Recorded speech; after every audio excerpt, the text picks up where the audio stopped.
agradecer en primer lugar a mis colegas, coordinadores y organizadores de esta actividad académica, al doctor Francisco Ibarra Palafox, a el doctor que no ha llegado, pero que forma parte también de los convocantes y coordinadores de esta actividad, John Ackerman Rose, al doctor Jaime Cárdenas Gracias, al doctor Daniel Márquez Gómez y también especialmente por ser, digamos, también una prueba de la vinculación y de la interacción entre entidades y dependencias académicas de nuestra universidad, a la doctora Pastora Melgar Mancilla. Quiero decirles además a ustedes, a quienes no sepan, que este mismo grupo de investigadoras e investigadores ha venido organizando una serie de actividades académicas en las semanas recientes, en las cuales han puesto sobre la mesa distintos enfoques y perspectivas para pensar las transformaciones en el ámbito de lo jurídico y de la administración pública en nuestro país, en el contexto que vivimos actualmente de cambio, de transformación y de ajustes en muchos sentidos de nuestro marco normativo y de nuestro marco administrativo.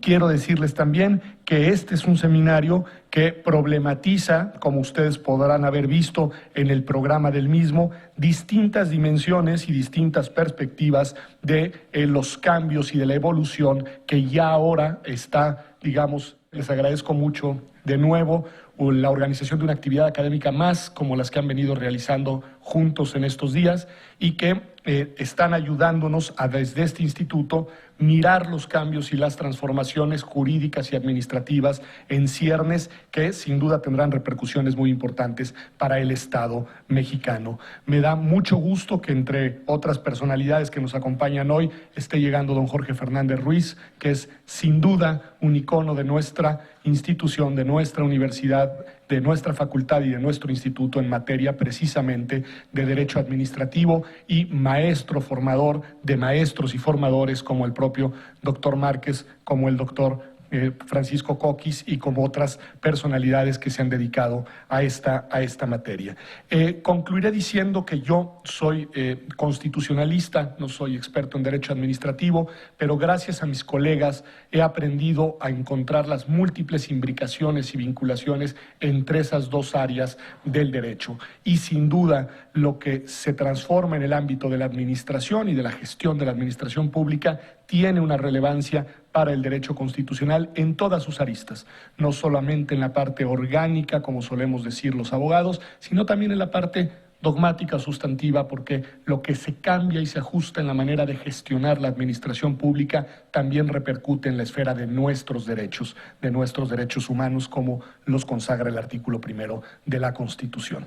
Sin más, agradeciéndoles a todas y a todos ustedes el día de hoy el acompañarnos en este Instituto de Investigaciones Jurídicas, siguiendo una tradición que desde hace mucho tiempo, por lo que me han dicho, está vigente. Les pediría a todas y a todos ponerse de pie para declarar formalmente inaugurado este 27 de febrero a las 9:32 de la mañana el primer Congreso Nacional, la Administración Pública de la Cuarta Transformación. Mucho éxito en las jornadas de trabajo. Muchas gracias a las y a los asistentes, a las y los coordinadores y, por supuesto, a las y los participantes en este seminario. Muy buenos días. Con el agradecimiento de los organizadores, al director del Instituto de Investigaciones Jurídicas por la hospitalidad, él tiene que retirarse a otras actividades propias de la dirección y nos ofrece a través del conducto de esta mesa una disculpa por retirarse. A todos los compañeros de la mesa, a Daniel Márquez, inspirador de este evento, desde luego a la doctora Pastora Melgar, a Francisco Ibarra, a nuestro amigo John Ackerman, y a todos los organizadores y los profesores que nos van a acompañar en estas jornadas de 2 días. Por supuesto, muy especialmente a nuestro querido profesor don Jorge Fernández Ruiz, al doctor Coquis, en fin, a muchos compañeros investigadores del instituto y de otras instituciones académicas que nos acompañan. Yo quiero simplemente decirles que me voy a retirar, no por hacer una grosería, sino porque en la Facultad de Ciencias Políticas, que está aquí casi enfrente, tenemos un seminario sobre gobernanza electoral y me toca participar a las 10 de la mañana, entonces tengo que salir corriendo para llegar a Ciencias Políticas y mi participación será hasta en la tarde, a las 5 de la tarde, según el programa que me enviaron. El tema, desde luego, es un tema que cautiva, es un tema no solamente que cautiva o que seduce, sino que produce morbo. Vincular la Cuarta Transformación con el derecho administrativo o con el derecho en general, pues es desde luego algo inquietante, interesante, saber cómo lo vamos a abordar o explorar esos vínculos entre la Cuarta Transformación o lo que se llama la Cuarta Transformación y el derecho administrativo. Todos sabemos que ya tenemos impactos en el derecho administrativo de esta cuarta remuneración. Un impacto evidente fue la Ley Federal de Remuneraciones, ¿no?, que está actualmente en estudio en la Suprema Corte de Justicia de la Nación, tanto por los múltiples amparos que se promovieron en contra de esa ley, como acciones de inconstitucionalidad, controversias, etcétera. Otro impacto muy importante de carácter administrativo, que más bien ha estado en el discurso, no tanto en el rediseño de las instituciones, es parte del discurso del actual presidente acerca de la necesidad de reformular instituciones, porque muchas de ellas son obesas, son muy caras, muy dispendiosas. Entonces esto implica una labor de reingeniería institucional, administrativa, para saber o conocer el tipo de burocracia que requiere un país como el nuestro, con tantas necesidades sociales, con desigualdades y con pobrezas, y con la pobreza. Es decir, aquí la pregunta sería, ¿cuál debe ser el costo de la burocracia en relación con el presupuesto total del país en un país de nuestras características?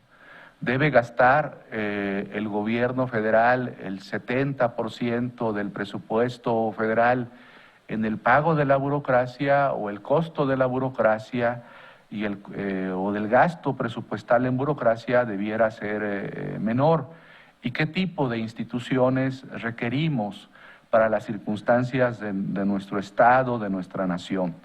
Otro tema fundamental de la Cuarta Transformación, donde hay impacto en el derecho administrativo, todo el tema de responsabilidades administrativas, pues es obviamente los asuntos de corrupción, la aplicación de las nuevas leyes, de la Ley General de Responsabilidades Administrativas, de los temas sobre la nueva Fiscalía General de la República, en fin, ahí hay un tema muy importante del papel tan activo que han tenido algunas instituciones que han existido siempre ya en nuestro derecho, pero que han tenido una prevalencia o una presencia pública muy importante, como la Unidad de Inteligencia Financiera respecto al tema de la corrupción.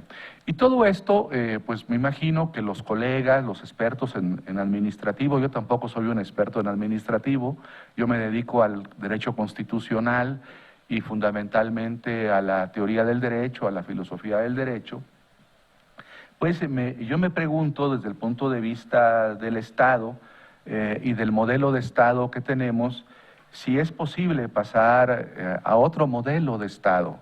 En los últimos años tengo para mí, seguramente muchos comparten esta idea, otros no la compartirán, pero la debatiremos. Hemos vivido inmersos en un modelo neoliberal y entonces ese modelo neoliberal ha producido un diseño institucional y jurídico compatible con el modelo neoliberal y ahora de lo que se trata, por lo menos desde el punto de vista institucional y jurídico en esta cuarta transformación, es pasar de ese modelo neoliberal a otro modelo. Y es lo que tenemos que explicar, ¿cuál sería ese otro modelo? Pienso de entrada, y eso ya lo abordaré en la tarde, que debe ser un modelo garantista, que debe ser un modelo constitucional, que permita la exigibilidad y justiciabilidad plena y efectiva de los derechos económicos, sociales, culturales, ambientales, etcétera, pero eso lo trataremos en la tarde. Yo les agradezco mucho y me voy, perdón la descortesía, no es una descortesía, es otra actividad académica que tengo que realizar, pero nos vemos hoy en la tarde a las 5, ¿no?, para polemizar sobre estos temas y otros. Muchas gracias a mis colegas y a los organizadores, a los 4 que están aquí presentes. Con permiso.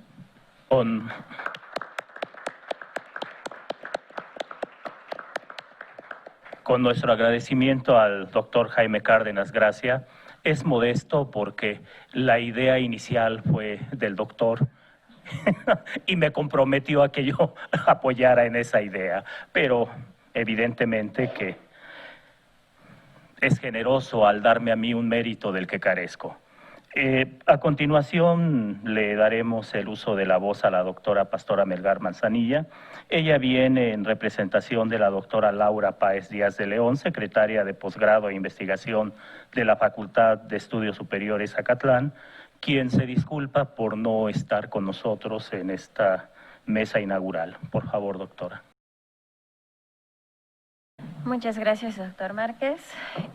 Buenos días a todos. Mi agradecimiento a todos ustedes por estar aquí. Agradecimiento también a los coordinadores que se encuentran aquí en la mesa, al doctor Francisco Ibarra Palafox, al doctor Daniel Márquez Gómez y al doctor John O'Corman. Asimismo, el agradecimiento al Instituto de Investigaciones Jurídicas y también el agradecimiento por la oportunidad de que nos brindan de hacer eventos en conjuntos. Por supuesto, en este caso estamos hablando de con la FES Acatlán.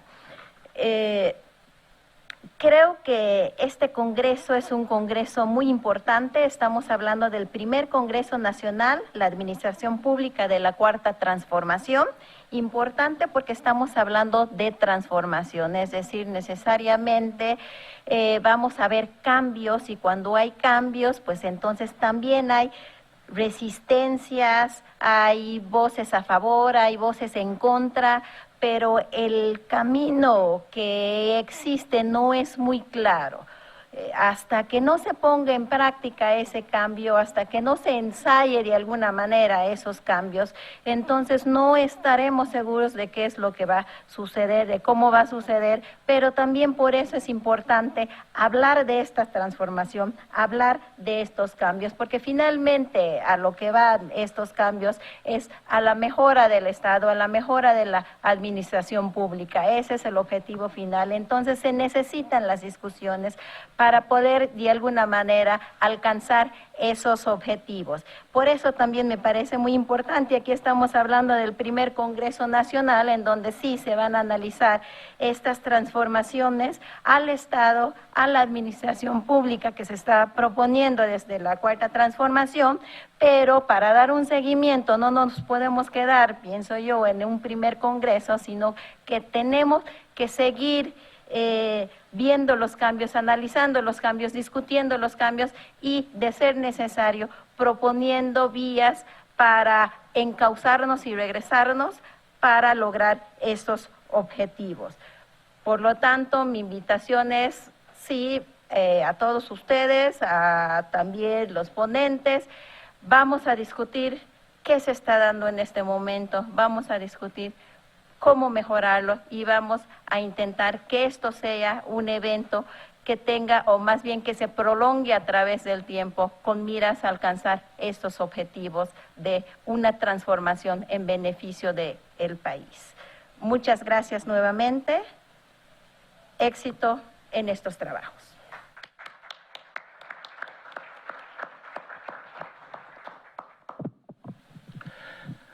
La doctora Melgar responde a nuestra provocación con otra provocación.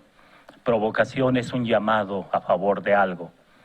Y ella nos conmina a que este esfuerzo se transforme en algo permanente. Yo espero que John Ackerman, Jaime Cárdenas, nuestro querido maestro don Jorge Fernández Ruiz, tomen la batuta de estos esfuerzos y que en el futuro la convocatoria tenga este gran prestigio de administrativistas del nivel de don Jorge Fernández Ruiz.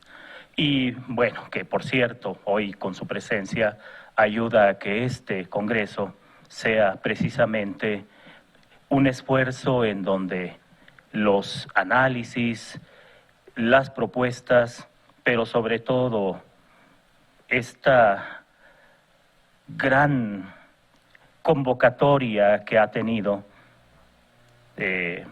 tenemos registrados un poco más de 350 personas, que no las veo a todas, me empieza a preocupar, pero bueno, ya vendrán, que efectivamente sean un eje de orientación para los futuros eventos que se organicen por parte del instituto. Y por supuesto, que este instituto siga siendo ese gran espacio de reflexión, de debate y de generación de conocimiento para favorecer a la sociedad mexicana en su conjunto. Corresponde ahora dar su mensaje inaugural al doctor Francisco Ibarra Palafox y pues por favor, doctor. Muchas gracias al doctor Daniel Márquez, particularmente por ser el eje a través del cual se realiza este primer congreso de la Administración Pública de la Cuarta Transformación. Muchas gracias, Daniel. Igualmente agradezco a mis distinguidos colegas, al doctor Salazar, al doctor Cárdenas, a la doctora Pastora Melgar, al doctor Yonáquerban por la colaboración para la organización de este evento y desde luego al doctor Jorge Fernández Ruiz, quien nos honra con la conferencia magistral inaugural, pues es indiscutiblemente una de las máximas figuras del derecho administrativo en México y de impacto internacional. Muchas gracias, doctor Jorge Fernández Ruiz. Quisiera solamente a manera de introducción señalar que hemos vivido a lo largo de estos, cuando menos 35 años, un cambio de modelo estatal que ha implicado un cambio de la administración pública de los estados nacionales, cuando menos en Occidente. Cuando menos por lo que respecta al modelo de democracias en Occidente, el cambio es significativo. Pasamos hacia el final de la década de los 70, se abandonó un modelo donde el Estado era rector de múltiples áreas de la vida pública, no solamente de las tradicionales actividades de la vida pública como la seguridad, sino de algunos aspectos económicos. Pasamos un modelo estatal donde el Estado paulatinamente entregó al sector privado una serie de servicios y convivió y pasa a convivir con organismos no estatales o entidades no estatales que administran servicios públicos, que administran muy diversos bienes de interés social y que además obtienen, por otro lado, otro tipo de empresas y organismos no estatales que obtienen grandes concesiones para la explotación de recursos naturales. México pasó a ser, por ejemplo, un país con relativamente pocas hectáreas de exploración minera. Hace unos 18 años tendríamos algo así como el 6% del territorio nacional, esto es una estimación solamente aproximada, y ahora tenemos más o menos el 25% del territorio nacional entregado a concesiones mineras, concesiones que son reguladas por el derecho administrativo estatal. Pues hemos transitado a un nuevo modelo. Esto es un fenómeno de carácter internacional. Es interesante ver cómo ahora los libros de derecho administrativo tienen temas que hace un par de décadas eran difíciles o imposibles de considerar, temas tales como la autorregulación de los entes no estatales, la contratación de los servicios públicos es un tema demasiado amplio en el derecho administrativo. Platicaba yo con uno de los ministros hace no mucho y me decía que el tema de la contratación pública fue relevante en la década de los 50 y 60, cuando el Estado tenía una presencia importante de regulación y de supervisión de la contratación pública, y que esta área fue pues abandonada, por lo menos en México durante las últimas décadas, y que bueno, pues reaparece ante la necesidad evidente de regular un área donde pues ha habido excesos y corrupción con relativa frecuencia. Bueno, pues este modelo nos invita a reflexionar sobre la transformación del Estado, sobre el cambio de modelo, que está en ciernes. Habrá en este seminario una serie de reflexiones muy interesantes respecto de lo que está sucediendo en la administración pública nacional, no solamente en la federal, sino seguramente en muchas entidades federativas. Al doctor Márquez le diría que el auditorio para hacer 9:30 está relativamente lleno, hacia las 10:30 estarán con seguridad los 350 asistentes. Vamos a tener reflexiones de la máxima importancia. Reflexionar sobre la administración pública es también reflexionar sobre nuestro sistema presidencial. Es una relación estrecha con el derecho constitucional, no es un área que esté desligada de ello. Se examinarán a lo largo de estos días temas de la mayor importancia desde un aspecto crítico y académico y reflexivo, como corresponde a esta universidad, sobre temas tan importantes como la revocación de mandato, las consultas populares, las reformas a la ley orgánica de la administración pública que ya fueron publicadas, reformas que vienen seguramente en las próximas semanas y meses. La semana anterior se modificó el artículo 19 constitucional para agregar una serie de delitos como delitos sin derecho a fianza, los delitos de la denominada prisión preventiva oficiosa. Seguramente esto generará una carga administrativa a los órganos penitenciarios en los próximos meses. No estoy de acuerdo, debo decirlo, no es el tema de mi ponencia y por eso lo digo en este momento. No estoy de acuerdo con el incremento de estos delitos en el texto constitucional. Estos delitos aparecen en el año 2011, justamente cuando hay una gran represión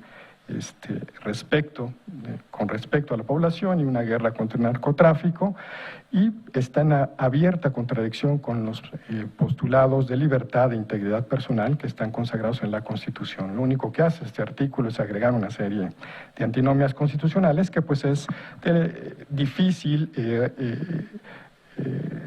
difícil administración para el Estado y pues puede afectar seriamente los derechos de las personas. Reflexionaremos también sobre el sector energético. Está en ciernes una reforma a las principales empresas productivas del Estado. Este es un tema que veremos más adelante. La Guardia Nacional, que la semana pasada conversamos sobre ella, es probable que se apruebe la próxima semana. Es una decisión de Estado. Es importante señalar que es un área del derecho administrativo y la creación de una Policía Nacional es una decisión de Estado. No debe ser vista como una prerrogativa, una atribución de un partido o de una mayoría. México abrió una guerra contra el narcotráfico y no creó policía. México cuenta con apenas 0.6 policías por cada 1,000 personas, cuando lo recomendado por la ONU es de 2 policías. Tenemos un déficit de 120,000 policías a nivel nacional. Dimensionen ustedes que, por ejemplo, España, que tiene apenas 45 millones de habitantes, tiene 100,000 integrantes de la Guardia Civil. México apenas tiene 30,000 policías federales, escasamente capacitados. Es pues una decisión de Estado que reestructurará el sector de la seguridad pública en México. Yo esperaría que la Cámara de Diputados apruebe esta minuta por consenso, como lo ha hecho el Senado de la República, pues en la medida en la que el consenso exista, este órgano tendrá mayor legitimidad. Se hablará sobre la ley de remuneraciones, se reflexionará sobre los organismos constitucionales autónomos, sobre el Sistema Nacional Anticorrupción, sobre la Fiscalía, en fin, una serie de temas que nos ponen en la antesala de un cambio de la mayor significación, no solamente para nosotros, sino también para las próximas generaciones. Yo agradezco mucho a mis colegas organizadores de este evento. Les agradezco a ustedes su presencia y auguro, doctor Márquez, doctor Ackerman, doctora Pastora Melgar, que será un evento que recordaremos en los próximos meses. Muchísimas gracias.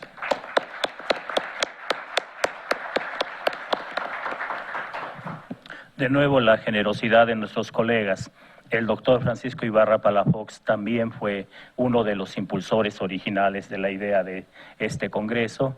y por una omisión lamentable de mi parte no lo hice notar de esa manera, pero creo que tiene demasiado que ver con la concreción de este espacio de reflexión, de argumentación y de debate.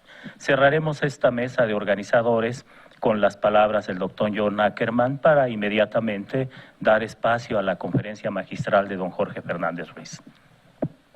Muchas gracias, Daniel, Pastora, Francisco, Jaime, Pedro, si nos siguen escuchando. Voy a llegar tarde, pero me quedé al final, eso es lo bueno. Vamos equilibrando. Mucho gusto estar aquí con todos ustedes, un honor participar en esta organización, sumarnos desde este proyecto universitario que se llama Diálogos por la Democracia, que estamos construyendo ya desde hace 1 año y medio justamente para generar espacios de debate, discusión sobre grandes temas nacionales, y esto es uno de ellos, sin duda. El derecho administrativo, para mí en lo personal, es apasionante. Bueno, sonaría un poco raro, ¿verdad? Porque debería ser el más aburrido de las ciencias jurídicas, ¿no? Quizás es por herencia. Ustedes saben, mi madre pues ha trabajado de hecho administrativo toda su vida. Es economista de formación, pero en parte la cátedra de Derecho Administrativo en la Universidad de Yale, y desde muy jovencito me ha platicado sobre los entretelones de las tomas de decisiones de las burocracias, y lejos de aburrirme siempre me ha parecido muy fascinante. Entonces, porque al fin de cuentas es la estructura de regulación, de control y de potencialización, pues, del poder público, del Estado, que en sí el Estado es un invento muy reciente, muy moderno. Estos grandes estados administrativos son productos del siglo XX.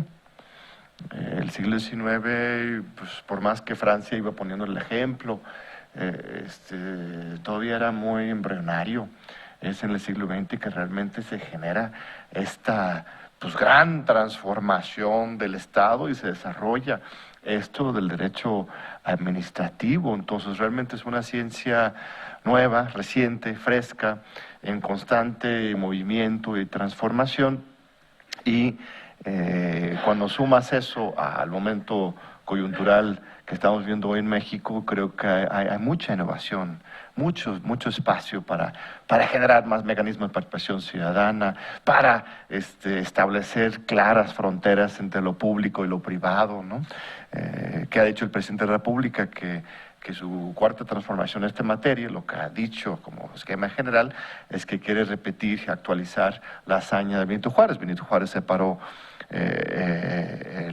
la iglesia del Estado, y ahora se busca separar el sector privado, ¿no?, y el sector público, ¿no? Lograr otra verdadera separación sin afectar los intereses privados, sin expropiar o meterse en los derechos de propiedad y la competencia económica, pero sí separar claramente lo público y lo privado y dignificar el Estado, ¿no? Y esto, paradójicamente, simultáneamente con el tema de la austeridad, ¿no?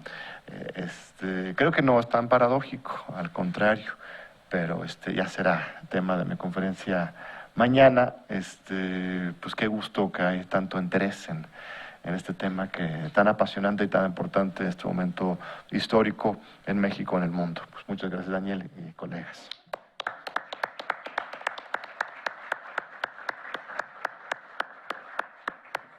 Muchas gracias a los organizadores por haber dado el mensaje inaugural. Quedan 2 minutos para las 10. Yo les diría que no se retiren, que nos permitan hacer el cambio de mesa para darle la bienvenida a Jorge Fernández Ruiz.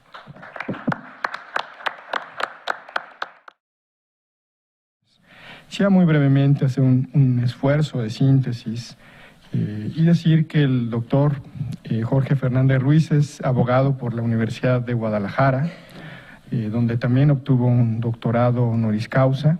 Estuve yo presente en esa ceremonia tan efusiva, no aparece aquí en el CV, pero yo estuve presente, doctores. Fue un gran honor ese evento. Es también licenciado en Economía por el Instituto Politécnico Nacional, maestro en Administración Pública por el Instituto de Estudios Superiores de Administración Pública y doctor en Derecho por la Universidad Nacional Autónoma de México.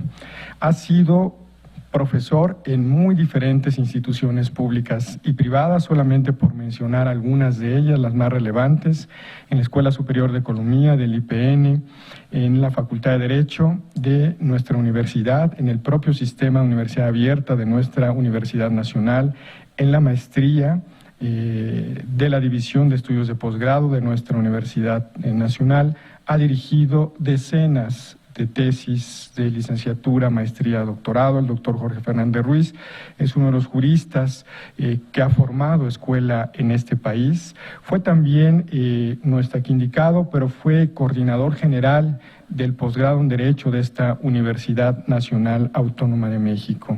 Es investigador, titular C de tiempo completo de la universidad, es miembro del Sistema Nacional de Investigadores nivel 3 y su obra es vastísima, verdaderamente vastísima. Es imposible siquiera resumirla.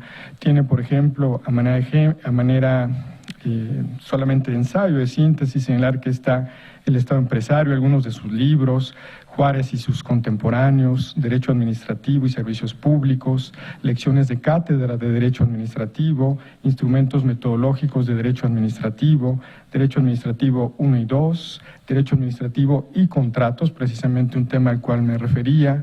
Yo conozco ese brillante libro que es Poder Ejecutivo, que el doctor Jorge Fernández Ruiz escribió hace apenas algunos años, y esta colección magnífica que él coordinó con algunos de los administrativistas más importantes de este país respecto al derecho administrativo de todas y cada una de las entidades federativas de México. Doctor Fernández Ruiz, para nosotros es un honor escucharle. Muchas gracias por estar con nosotros. Tiene usted la palabra. Muchas gracias. Buenos días. Nótese la ventaja de tener amigos. Muchas gracias a mi amigo el doctor Francisco Ibarra Palafox. Es para mí un privilegio estar con ustedes en este espacio de reflexión acerca de la administración pública en la Cuarta Transformación. 1821, nuestro país se independiza de España. Y aquí está una primera profunda transformación.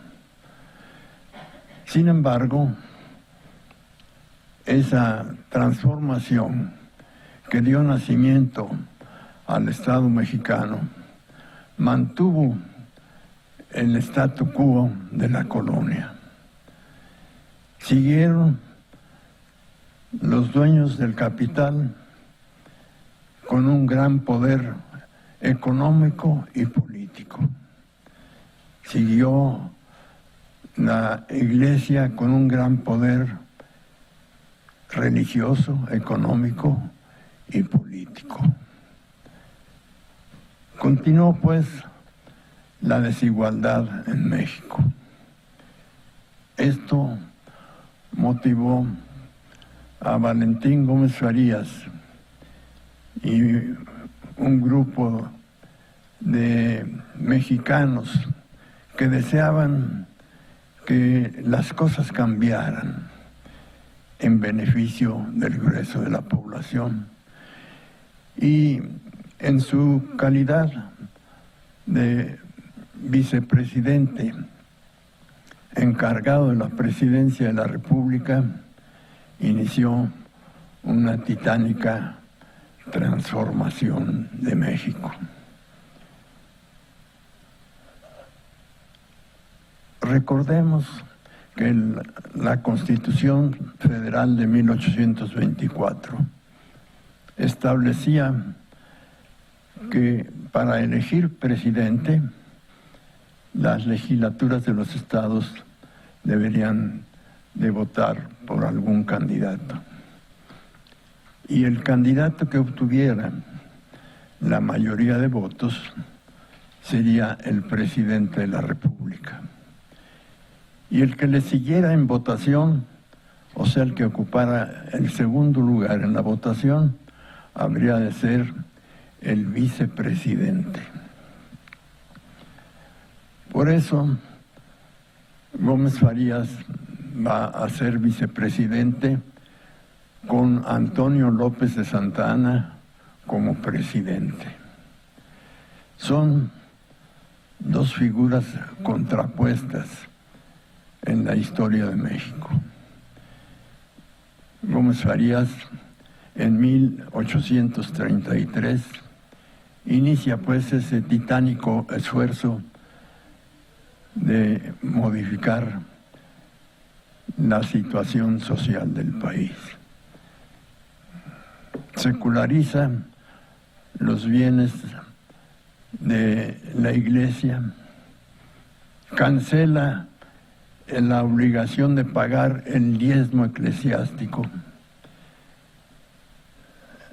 cierra la Real y Pontificia Universidad de México para sustituirla por institutos de enseñanza que van a ser el germen de nuestra actual Universidad Nacional Autónoma de México. En fin, lleva a cabo en los pocos días en que ocupó la presidencia una reforma radical, pero efímera, porque en 1835 va a ser desterrado Gómez Farías del país. Y va a cancelarse en ese año la vigencia de la Constitución de 1824. Un Congreso ordinario sin facultades para expedir una Constitución se encarga precisamente de expedir una nueva Constitución. Es pues una Constitución espuria, la de 1836, conocida como la Constitución de las 7 leyes. Se cancela la forma federal de Estado, se adopta la forma unitaria de Estado, el Estado centralista, y es la reacción la que ocupa el poder. Pero 2 décadas después, en Acapulco, se formula el plan de Ayutla que encabeza el general Juan Álvarez. Y este plan prevé la integración de un Congreso Constituyente para dar una nueva ley fundamental al país. Se expide la Constitución de 1857 y el presidente interino, Ignacio Comonfort, se postula para ser presidente constitucional y sale triunfador en las elecciones. A pocas semanas de haber prometido cumplir y hacer cumplir a aquella Constitución, Ignacio Comonfort da su insólito golpe de Estado para abolir la Constitución que pocos días antes había jurado cumplir y hacer cumplir. Esto provoca la guerra civil porque Benito Juárez asume la presidencia de la República conforme a lo previsto en la Constitución de 1857 a falta del presidente. dejó de ser presidente Ignacio Comonfort porque abolió la Constitución conforme a la cual llegó a la presidencia. Inicia pues la guerra civil que habrá de durar 3 años y Benito Juárez está defendiendo la Constitución liberal de 1857 que viene a plasmar, a consumar la reforma iniciada 2 décadas antes por Valentín Gómez Farías. Decía Gómez Farías cuando iniciara la reforma liberal que habría que iniciarla aunque otros tuvieran la gloria de consumarla. Y así fue. La generación de Juárez, de Francisco Zarco, de Lerdo de Tejada, es la que consuma la reforma liberal. Y finalmente sale triunfante el Partido Liberal en aquella revolución, en aquella guerra civil de 1861. Bien, aquí tenemos entonces una segunda profunda transformación. Pero vemos cómo en las sociedades los movimientos se degradan con el tiempo. Decía Platón que había 3 formas puras de gobierno: el gobierno de uno, monarquía; el gobierno de pocos, aristocracia; y el gobierno de muchos, democracia. Pero cuando las formas puras de gobierno se degradan, se convierte la monarquía en autocracia, la aristocracia en oligarquía y la democracia en demagogia. En México, al fallecimiento de Juárez, empieza la degradación de la Constitución, del cumplimiento de la Constitución de 1857. Y finalmente va a ser letra muerta cuando Porfirio Díaz alcanza el poder y aquel general mexicano que se había pronunciado contra la reelección de Juárez al amparo de la consigna de no reelección, que se había pronunciado posteriormente contra la elección de Sebastián Lerdo de Tejada, precisamente por el motivo de la no reelección. Cuando alcanza el poder se le olvida y se reelige nada más en 7 ocasiones. Es pues una degradación del cumplimiento de la Constitución de 1857 y por tanto una degradación del sistema político mexicano.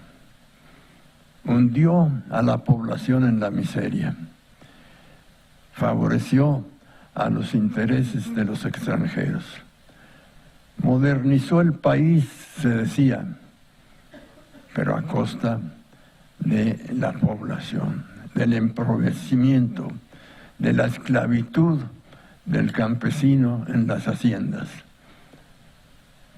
John Kenneth Turner, en su libro México Bárbaro, nos narra el resultado de ese análisis que hizo por todo el país para ver en su calidad de periodista cuál era la realidad de México en los fines del porfiriato.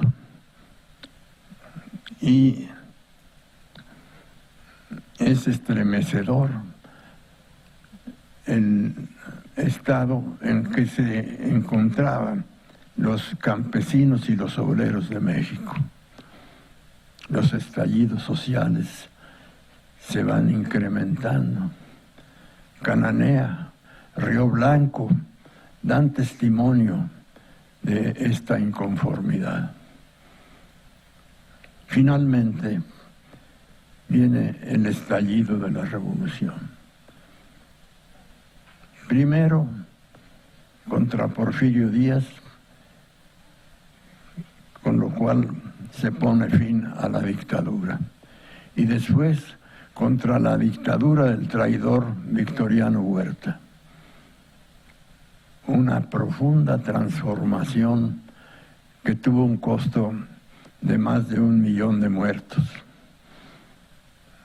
Es una tercera transformación. Y ahora, en pleno siglo XXI, se intenta una cuarta transformación.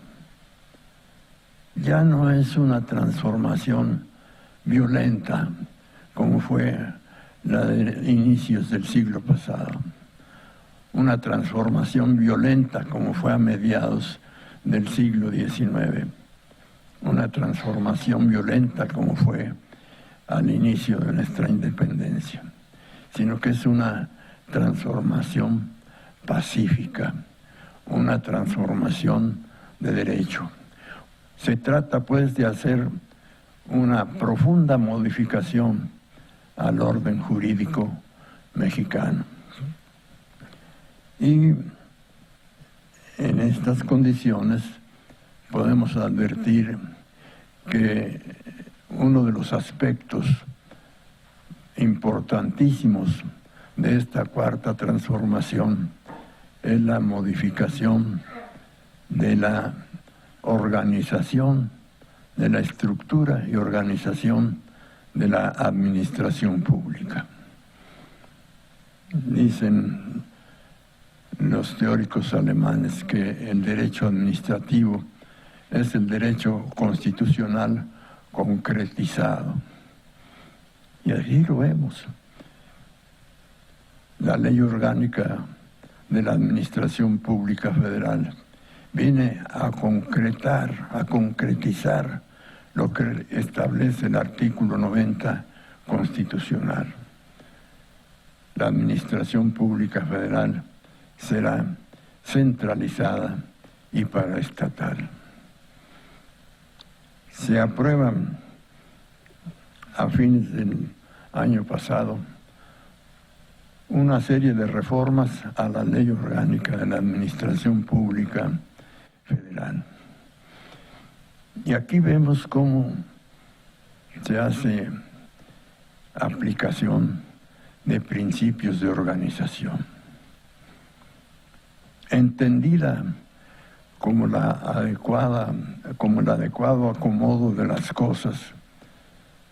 La organización tiene aplicación en el ámbito político, en el ámbito económico, en el ámbito religioso y en el ámbito administrativo.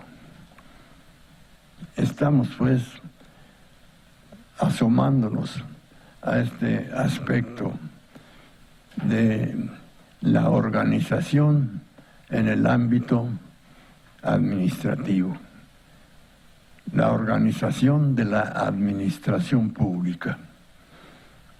Y la investigación científica ha generado distintas formas de organización.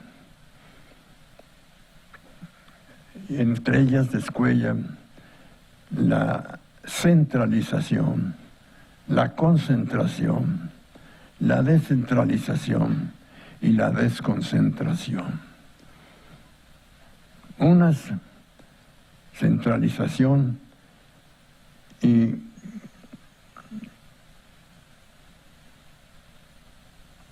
concentración son expresión de fuerzas centrípetas. Reunir aquí la toma de decisiones. La descentralización y la desconcentración son producto de fuerzas centrífugas. Hay que desparramar la toma de decisiones. Es el adecuado uso, empleo de estas formas de organización lo que conduce a una buena estructura y organización de la administración pública. La reforma de la Ley Orgánica de la Administración Pública Federal ha encontrado, como dijeron quienes me antecedieron en el uso de la palabra, opiniones a favor y en contra.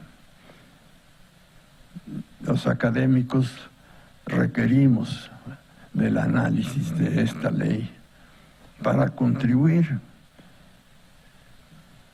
aunque sea modestamente, con el perfeccionamiento de esta cuarta transformación. Evidentemente adolece de algunas fallas, a mi modo de ver, la reforma de la Ley Orgánica de la Administración Pública Federal. Por eso es deseable que en fecha no lejana se hagan nuevas modificaciones. Hay que ir adecuando conforme va dictando la experiencia. Y tenemos que se aplica la centralización en la organización de la administración pública conforme a los términos vigentes de la Ley Orgánica de la Administración Pública. Está prevista en esta ley una administración pública centralizada, conformada por las oficinas de la Presidencia de la República, las Secretarías de Estado, la Consejería Jurídica y los órganos reguladores coordinados en materia energética. En un primer vistazo nos preguntamos por qué esta reforma no eliminó el disparate de los órganos reguladores coordinados en materia energética, que a todas luces son un dislate, porque son parte de la administración pública centralizada. Son dependencias del presidente, del Ejecutivo Federal. Y sin embargo, son personas jurídicas distintas del Estado, con personalidad jurídica y patrimonio propios. ¿Cómo en la administración pública centralizada están estas personas jurídicas de derecho público? Si las secretarías no son personas jurídicas, si las oficinas de la Presidencia no son personas jurídicas, si la Consejería Jurídica no son personas jurídicas, y todo ello, ¿por qué? Porque es la administración centralizada, es una sola persona, es el Estado. Entonces aquí tenemos a personas jurídicas distintas del Estado. Fue una reforma desafortunada que se hizo hará 3 años y que dio lugar a la creación de estos órganos reguladores coordinados en materia energética. Y vale apuntar que lo que menos tiene es lo de coordinado, porque tenemos que existe una Secretaría de Energía y hay órganos reguladores coordinados en materia energética cuyos titulares van a tener puntos de vista contrarios a los del titular de la Secretaría de Energía. Entonces deberían de llamarse órganos reguladores descoordinados en materia energética.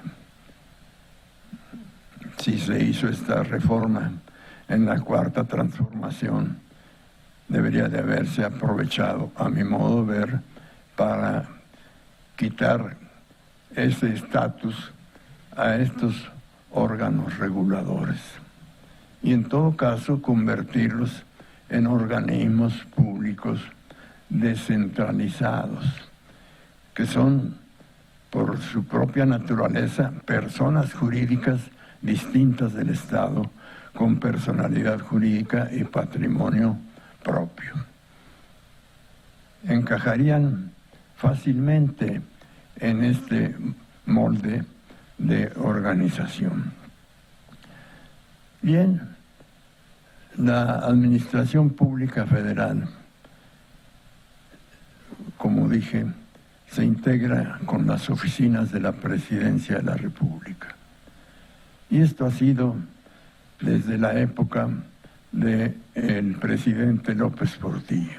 Se hizo una profunda reforma administrativa, merced a la cual se abrogó la ley de secretarías y departamentos de Estado, que en 1976 estaba en vigor. Y en su lugar quedó esta ley orgánica de la Administración Pública Federal, que ya prevía, como parte de la administración centralizada, a las oficinas de la Presidencia de la República. Y cada presidente tiene la facultad de remodelar jurídica y estructuralmente las oficinas de la Presidencia de la República. No hay nada que objetar en principio a estas dependencias del Ejecutivo ubicadas en la Administración Pública centralizada. Y luego tenemos las Secretarías de Estado. Eran, a finales de la administración anterior, 18 secretarías de Estado, incluyendo la resucitada Secretaría de la Función Pública, que en mala hora se había pensado suprimir. 18 secretarías de Estado. Debemos tener presente que la forma de Estado adoptada por nuestro país es la forma federal de Estado, en la que el presidente de la República es el depositario del Poder Ejecutivo. Dice nuestra Constitución, el supremo Poder Ejecutivo de la Federación se deposita en un solo individuo que se llamará presidente de los Estados Unidos mexicanos, quien es jefe de Estado y jefe de gobierno. Es jefe de la Administración Pública Federal. Es jefe de las Fuerzas Armadas del país. Y metaconstitucionalmente, diría Jorge Carpizo, es jefe del partido político en el gobierno. Bien, tenemos pues que el Poder Ejecutivo se deposita en un solo individuo, a diferencia del Poder Legislativo, que se deposita en 500 diputados y 128 senadores, que son miembros del Poder Legislativo. A diferencia del Poder Judicial, que se deposita en los ministros de la Suprema Corte de Justicia y que por tanto son miembros del Poder Judicial. En cambio, los secretarios de Estado, los titulares de las secretarías de Estado, no son miembros del Poder Ejecutivo, son empleados del Poder Ejecutivo. Esto se traduce en que los secretarios de Estado actúan no conforme a su criterio propio, sino por acuerdo del presidente de la República, que es quien tiene la atribución, quien tiene el depósito del Poder Ejecutivo. Es, por tanto, necesario que el presidente de la República se reúna periódica y frecuentemente con sus secretarios de Estado. Una vez a la semana, pero hay algunas secretarías que requieren de acuerdo presidencial varias veces a la semana. La Secretaría de Hacienda, por ejemplo, la Secretaría de Gobernación. En la práctica pudimos observar en los sexenios anteriores que el presidente de la República no concedía acuerdo a algunos secretarios de Estado en una semana, en 2 semanas, en 3 semanas, en un mes. Ocasiones hubo en que no fueron recibidos en un bimestre.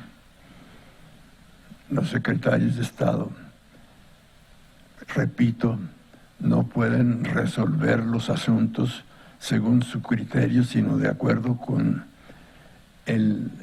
sino de conformidad con el acuerdo del presidente, con la instrucción del presidente, con la orientación del presidente, con las órdenes del presidente. Como no son recibidos, esto redunda en un retraso del trámite de los asuntos que tienen a su cargo. O lo que es peor, que infringiendo nuestra normativa resuelvan por sí mismos y conforme su propio criterio los asuntos de los que toman conocimiento. En uno y otro caso es lamentable. En Estados Unidos, nuestro vecino, que tiene el doble de territorio, que tiene 50 estados, que tiene una población casi el triple de la nuestra, solamente hay 12 unidades administrativas equivalentes a nuestras secretarías de Estado. Esto pone de manifiesto el exagerado número de secretarías de Estado de nuestro país. Debería de disminuirse. Y lo vemos claramente. Tenemos una Secretaría de la Defensa Nacional y una Secretaría de Marina. Ambas hacen lo mismo en tierra continental. Andan las tropas de la Marina, de la Armada Nacional, en la Sierra Tarahumara, donde tengo entendido que no hay costa ni ribera. Y ahí andan también las tropas del ejército. Por todos los rumbos, por todo el territorio nacional, ambas secretarías destacan a sus corporaciones armadas. En Estados Unidos solamente hay una dependencia de la defensa, a cuyo mando están las Fuerzas Armadas de tierra, de mar y de aire. Y vaya que el número de elementos, el número de soldados de Estados Unidos es incomparablemente mayor que el número de soldados y marinos de nuestro país. Y un solo titular es el que tiene bajo su mando a esas tropas. Debiera pues de volverse a fusionar, como ya estuvo con anterioridad, el manejo de las fuerzas armadas de tierra, mar y aire. Afortunadamente no se les ocurrió hacer una Secretaría de la Fuerza Aérea, no les dio tiempo. Tenemos una Secretaría de Economía, en la que tiene a su cargo la planeación de la economía nacional, en la que participa en la formulación de la política pública económica del país. Pero además tenemos una Secretaría de Energía, y los energéticos forman un sector importantísimo de la economía del país. Son una faceta de la economía del país. ¿Por qué una Secretaría de Energía, que es una Secretaría de Economía en materia energética, y una Secretaría de Economía? Deberían de integrar una sola secretaría para que no haya puntos de vista contrarios, contradictorios, lo que redunda en una mala administración. Porque los energéticos, concretamente los hidrocarburos, el gas, el petróleo, la electricidad, son aspecto fundamental para la economía del país, para los ingresos al erario. Debiera pues de ser solo la Secretaría de Economía. Pero lamentablemente además tenemos una Secretaría de Turismo, y el turismo es otro factor de gran importancia en la economía del país. Después de los ingresos por narcotráfico, por remesas que envían los mojados desde los Estados Unidos, por venta de petróleo, tenemos como cuarto ingreso el proveniente del turismo. Habría pues conveniencia en asimilar esta Secretaría de Turismo en la Secretaría de Economía. En fin, existe una Secretaría de Desarrollo Agrario, Territorial y Urbano, que se dice más fácilmente la SEDATU, que es lo que antes fue la Secretaría de la Reforma Agraria. Secretaría de la Reforma Agraria, que tenía a su cargo el fraccionamiento de los latifundios, acabar con el latifundio en México. Y se acabó el latifundio en México desde los tiempos del presidente Luis Echeverría. Ya no hubo tierra que repartir. Es más, se repartió varias veces. Y sin embargo, diría Galileo Galilei, la Secretaría de la Reforma Agraria se movía. Ahí seguía incólume. Ya no había tierra que repartir, pero había nómina de empleados que pagar. Esto provocó numerosas críticas y finalmente, cumpliendo promesa de campaña, el presidente Vicente Fox desapareció la Secretaría de la Reforma Agraria. Bueno, cierto, resucitó como SEDATU, O sea, se le cambió el nombre. Y allí sigue formando parte de la administración pública centralizada federal. Las pocas actividades que justifican su realización atribuidas a esta SEDATU deberían de asignarse a la Secretaría de Agricultura, etcétera, etcétera. El nombre está muy largo.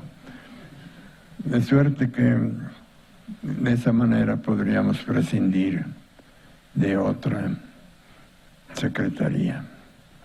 En fin, no los voy a cansar con el análisis puntual de las secretarías de Estado, pero sí señalar la conveniencia de que fuesen solo 12 secretarías cuando mucho. Esto redundaría en una administración pública más ágil, en una administración pública más racional, más coherente, más congruente y, en consecuencia, en mejores condiciones para realizar su labor administrativa. El señor Cronos es implacable y está diciendo que se ha concluido el espacio que tenía yo asignado para aburrir a todos ustedes. Muchas gracias. Muchas gracias al doctor Jorge Fernández Ruiz por esta conferencia magistral donde el doctor Fernández Ruiz ha realizado un repaso de la historia de la administración pública mexicana y una reflexión sobre el estado actual de nuestra administración pública. Muchísimas gracias, doctor Jorge Fernández Ruiz.